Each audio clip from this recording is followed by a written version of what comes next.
तो दोस्तों आज हम आप लोगों को जीवित पुत्रिका व्रत के बारे में कुछ विशेष महत्वपूर्ण चीज़ें बताने जा रहे हैं। जीवित पुत्रिका व्रत अर्थात जितिया व्रत आश्विन मास की कृष्ण पक्ष की अष्टमी तिथि को मनाया जाता है। जितिया पुत्रिका व्रत में माताएं अपनी संतानों की सुरक्षा व स्वास्थ्य के लिए पूरे दिन तथा पूरी रात 24 घंटे तक निर्जला उपवास करती हैं। ये सबसे कठिन व्रतों में से एक है। आश्विन माह की कृष्ण पक्ष सप्तमी से नवमी तक जीवित पुत्रिका व्रत किया जाता है। सप्तमी का दिन नहाय खाए के रूप में मनाया जाता है। बिल्कुल छठ की तरह ही जितिया में नहाय खाए होता है। इस दिन महिलाएं सुबह सुबह उठकर गंगा स्नान करती हैं और पूजा करती हैं। अगर आपके आसपास गंगा नहीं है तो आप नहाने के लिए पानी में गंगा जल की कुछ बूंदें डालकर स्नान करके पूजा का संकल्प ले सकती हैं।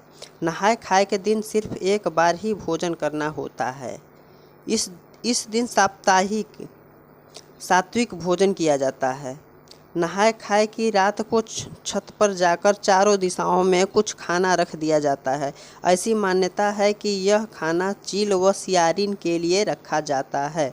व्रत के दूसरे दिन को खूर जितिया कहा जाता है।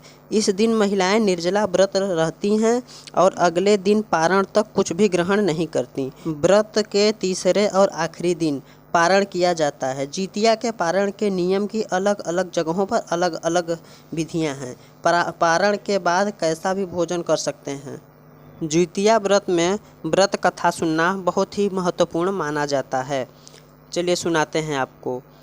जब महाभारत का युद्ध हुआ तो अश्वत्थामा नामक हाथी मारा गया, लेकिन चारों तरफ यह खबर फैल गई कि अश्वत्थामा मारा गया।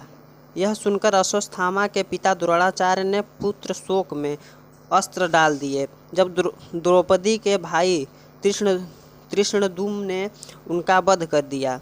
पिता की मृत्यु के बाद अश्वत्थामा के मन में प्रतिशोध की ज्वाला उठ रही, इसलिए पिता की मृत्यु का बदला लेने रात के समय पांडवों के शिविर में चल देता है और पांडवों के पुत्रों को सोता देखकर पांचों पांडवों को समझकर सबकी हत्या कर देता है और उत्तरा के गर्भ में पल रहे बच्चे को मारने के लिए ब्रह्मास्त्र का प्रयोग करता है।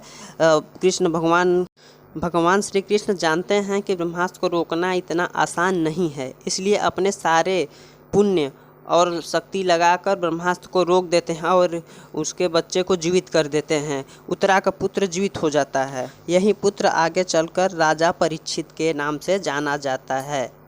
उत्तरा के पुत्र को दोबारा जीवित होने के कारण ही जितिया या जीवित पुत्रिका मनाया जाता है।